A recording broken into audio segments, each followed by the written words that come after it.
Baik, perkenalkan nama saya Eka dari Dewa Eka Dana dengan nomor RP204324111113 dari kelas B. Nah, di sini saya akan menjelaskan yaitu time value of money, anuitas, amortisasi, dan instrumen derivatif. Nah, mari kita simak video ini dan juga ada beberapa pembahasan soal untuk lebih memahami apa itu time value of money dan lain-lain. Mungkin kita akan lanjut. Nah, yang pertama itu kita bahas time value of money dan anuitas. Apa sih time value of money? Mungkin kalian udah pernah dengar apa sih time value of money, apa itu anuitas. Nah, sekarang kita akan lanjut ke pembahasan berikutnya. Nah, time value of money yaitu prinsip bahwa uang hari ini lebih bernilai daripada nominal yang sama di masa depan. Karena uang bisa diinvestasikan dan menghasilkan bunga. Jadi, harga uang atau uang 100.000 sekarang ini nggak sama dengan uang 100.000 di masa depan. Dan di time value of money itu ada present value, future value. Untuk present value sendiri, yaitu nilai sekarang itu dari sejumlah uang yang akan diterima di masa depan setelah didiskotokan pada tingkat bunga tertentu. Nah, jadi present value itu uang kita hari ini. Dan kedua itu future value.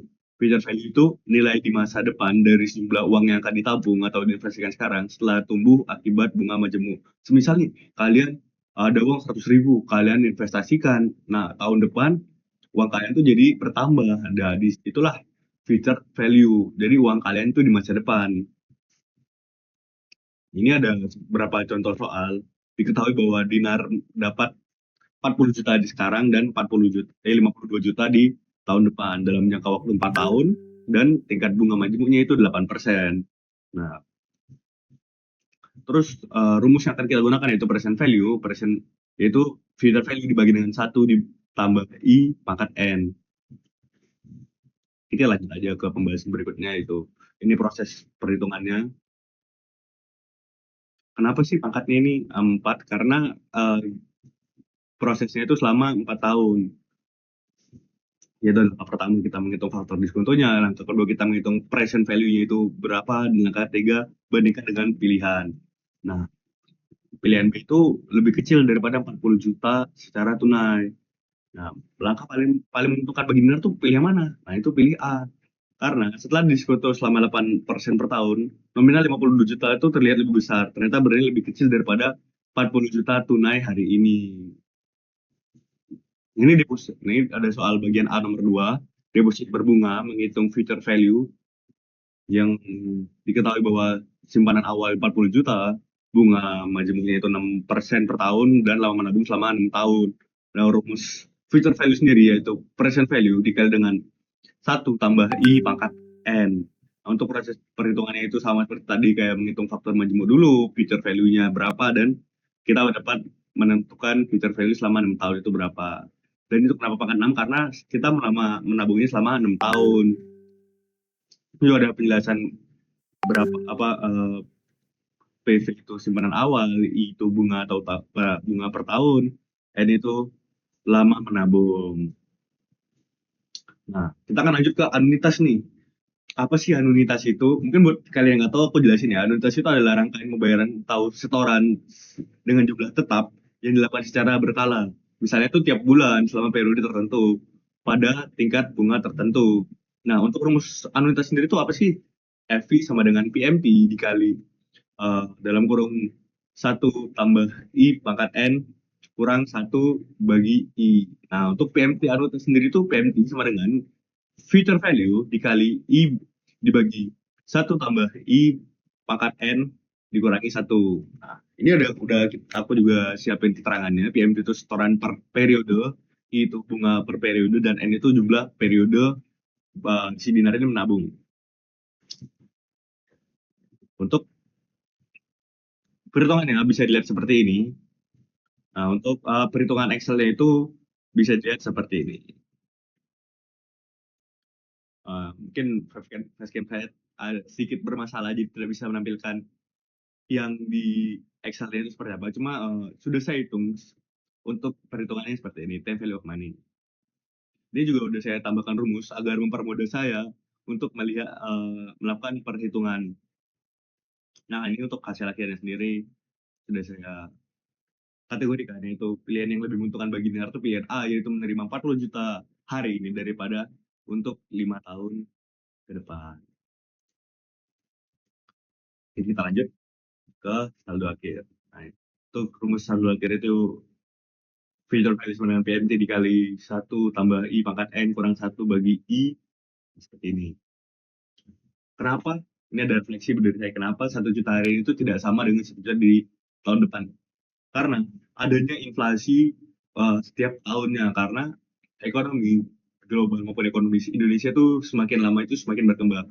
Contohnya 1 juta hari ini bisa membeli eh, makanan, bisa beli beras, bisa beli macam-macam. Tapi mungkin 1 juta di tahun depan itu tidak bisa membeli hal sebanyak 1 juta di tahun ini. Maka dari itu 1 juta hari ini tidak sama dengan 1 juta di masa depan atau di tahun depan. Nah, ini kesimpulan yang sudah saya rangkum dan sudah saya jelaskan tadi bahwa 40 juta tunai hari ini lebih menguntungkan daripada 52 juta di masa depan.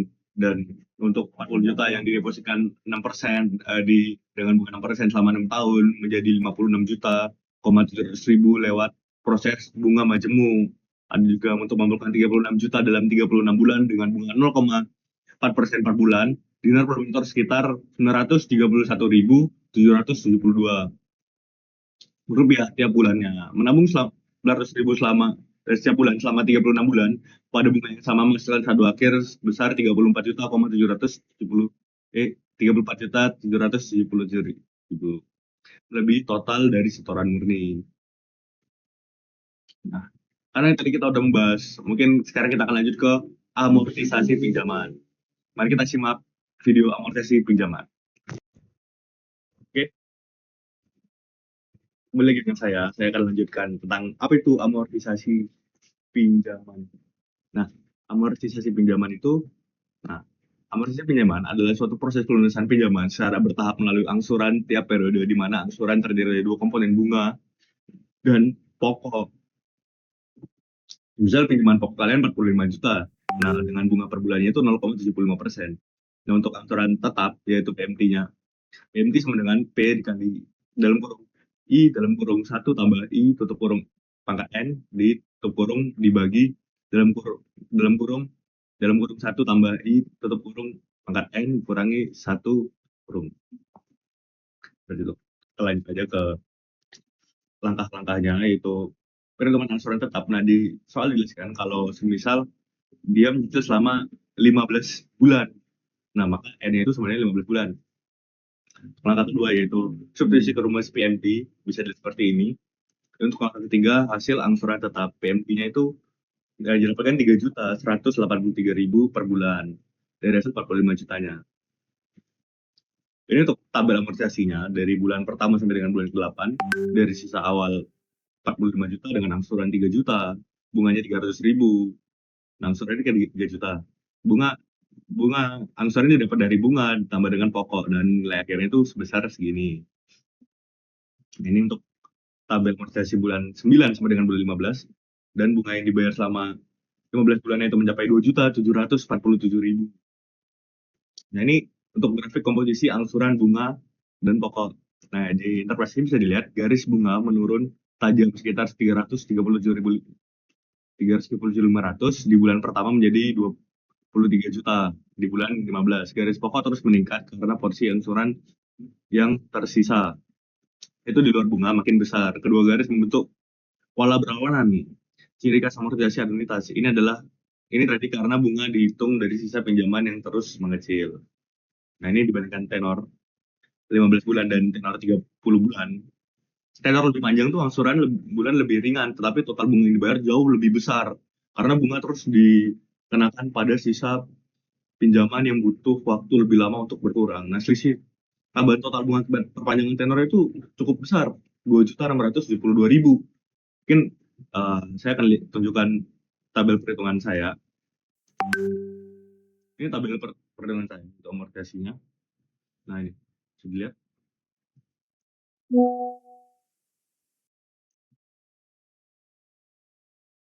Ini grafiknya sedikit salah. Sebenarnya semalam nggak kayak gini grafiknya, cuma nah mungkin nanti akan saya benarkan lagi untuk grafik itu sendiri. Nah, ini udah saya buat kesimpulannya juga.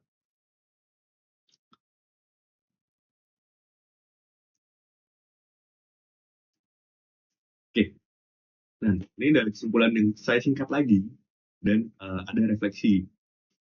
Kesimpulan, dengan pokok 45 juta, bunga 0,75% per bulan, tenor 15 bulan, angsuran tetap garis adalah Rp3.183 per bulan.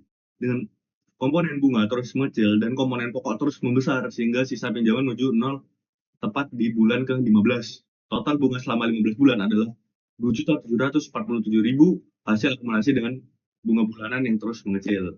Nah, untuk dampak perpanjangan tenor itu, jika tenor diperpanjang dari 15 sampai dengan 30 bulan, angsuran menjadi lebih kecil, tapi bunga yang diterima itu pasti justru lebih besar karena bunga itu dihitung dari sisa pinjaman dengan tenor yang lebih panjang membuat saldo berkurang lebih lambat. Dengan kata lain, tenor panjang itu angsuran bulanan meringankan angsuran bulanan tetapi meningkatkan total biaya bunga. Jadi kalau kalian mau menyicil barang ataupun rumah dengan tenor yang lebih panjang tuh kalian bisa bayar 2 kali lipat dari harga aslinya. Maka dari itu tidak disarankan untuk melakukan pinjaman dengan bunga yang cukup tinggi. Nah, itu saja untuk pembahasan tadi, dan kita akan lanjut ke pembahasan yang ketiga, yaitu instrumen derivatif. Oke, balik lagi dengan saya, yaitu kita akan bahas terakhir nih, instrumen derivatif, yaitu ada opsi call, opsi put. Nah, kalian buat yang belum tahu, nah akan saya jelaskan apa itu opsi call dan opsi put. Nah, ada itu. Yang pertama itu ada opsi call. Opsi call itu apa? Hak dalam kurung itu bukan kewajiban untuk membeli saham pada harga strike tertentu. Menguntungkan membeli jika harga saham naik melebihi strike. Nah, untuk opsi put itu sendiri itu apa? Hak untuk menjual saham pada harga strike tertentu. Menguntungkan membeli jika harga saham turun di bawah harga strike. Nah, untuk strike price dan premi itu apa? Strike price itu harga pelaksanaan yang disepakati di awal. Premi itu biaya yang dibayar pembeli opsi untuk mendapatkan hak tersebut. Jadi seperti itu. Nah, ini ada rumus-rumusnya juga. Seperti diketahui harga saham ini yaitu S0 itu 2000 dan harga strike opsi call itu 2100, premi opsi call itu Rp70. Nah, untuk rumus sendiri, laba atau rugi pembeli call. Nah, itu jika dikemukakan rumus max dalam kurung S kurang K, 0 kurang premi. Nah, titik impas yaitu break even call, break even point yaitu S sama dengan K plus premi. Nah, ini ada keterangannya. S itu apa? S itu harga saham saat jatuh tempo dan K itu harga strike. Nah, ini untuk ada tabel laba atau laba ataupun rugi pembelian call di titik impas. Pada harga saham Rp1.900 dengan premi Rp70, maka itu akan rugi di Rp70 begitu selanjutnya. Tapi jika ada harga kayak harga inilah max itu mencapai Rp200 dan harga premi Rp70, maka akan untung sebesar Rp130. Selama harga saham itu kurang dari harga strike, yaitu 2.100, pembeli call rugi tetap sebesar premi, yaitu $70. Begitu saham melewati harga 2.170, maka keuntungan akan mulai muncul membesar tanpa batas seiring naiknya harga saham. Nah, ini bisa dilihat jelas dari baris ke-4 sampai dengan ke-6 itu udah mulai untung. Nah, ini layout diagram opsi call. Nah, kerugian mendatar sebesar Rp70 di sisi kiri sehingga harga saham itu masih di bawah harga strike. Dan untuk garis mulai naik begitu harga saham melewati 2.100 mencapai 0 di titik impas 2.170. Setelah break even itu ini. Setelah break even, keuntungan meningkat linear tanpa batas hingga naiknya harga sering naiknya harga saham. Bentuk kurva ini adalah ciri khas payoff pembelian call. Risiko terbatas, potensi untung tak terbatas. Nah, kasus lindungi nilai hedging. Nah, ini ada ceritanya, Sari memiliki satu lembar saham PT ABC dan khawatir harganya turun. Ia membeli opsi put di strike 1.900, premi $50 sebagai pelindung, dan harga saham saat jatuh tempo 1.700. Nah, untuk rumusnya, laba atau rugi put bisa dilihat seperti ini. Terus proses perhitungannya play off put itu di Excel tuh max dalam kurung 1.900 dikurang 1.700, yaitu untungnya Rp200. Nah, untuk laba laba atau rugi put itu 200 dikurangi harga premi tadi, yaitu Rp50, maka Rp150.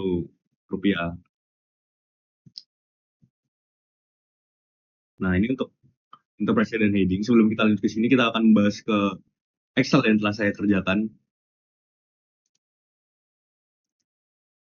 Untuk Excel yang seperti ini warna-warna belum saya ganti karena niatnya saya ganti ke hijau semua, cuma belum sempat. Nah, ini ada ceritanya, ini ada rumusnya juga biar membuat saya lebih mempermudah untuk membuat itu. Ini untuk perhitungan saya, dan untuk diagramnya seperti ini. Sebenarnya diagramnya nggak kayak gini kemarin, cuma nggak tahu kenapa kayak gini lagi. Nah, mungkin akan saya benarkan. Ini untuk perhitungan saya. Dari harga sahamnya 1.800, dia rugi. Jadi ke tambah ini, tambah 25. Seperti itu. Nah,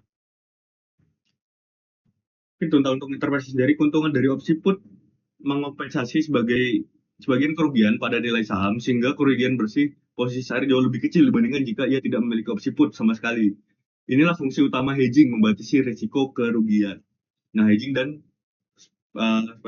spekulasi. Hedging menurut kalian mengurangi membatasi risiko dari posisi yang sudah dimiliki.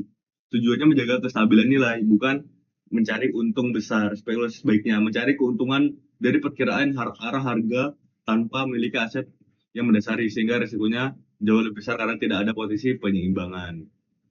Nah, ini untuk kesimpulan yang telah saya buat. Pembeli kalau rugi tetap sebesar premi, yaitu Rp70 ketika S lebih kecil sama dengan daripada K, dan untuk membesar tanpa batas ketika S di atas titik impas. Titik impasnya itu break even point opsi call berada di harga saham Rp2.170, yaitu strike ditambah premi. Dan untuk ketiga, playoff diagram menunjukkan bentuk kas opsi call. Rugi maksimum terbatas, untuk untung berpotensi tak terbatas. Untuk yang keempat sendiri, opsi put terbukti melindungi Sari. Kerugian bisnisnya cuma Rp150, jauh lebih kecil dibandingkan tanpa hedging Rp300. Nah, ini kesimpulan umum dari ketiga penjelasan tadi. Time value of money dan realitas, yaitu setiap keputusan keuangan harus memperhitungkan kapan uang diterima, karena nilai uang berubah akibat bunga dan inflasi. Nah, untuk amortisasi pinjaman, yaitu angsuran tetap menyembunyikan komposisi bunga dan pokok yang terus berubah. Tenor lebih panjang berarti bunga total lebih besar. Nah, untuk instrumen derivatif, yaitu opsi bisa dipakai untuk melindungi risiko atau mencari keuntungan dari spekulasi arah harga dengan profil risiko yang berbeda. Terima kasih. Sekian presentasi dari saya atau pembuatan video dari saya, penjelasan dari saya. Mungkin saya akan buat video-video berikutnya yang lebih menarik dan lebih proper. Tunggu banyak. Tunggu video saya selanjutnya. Stay tune. Bye.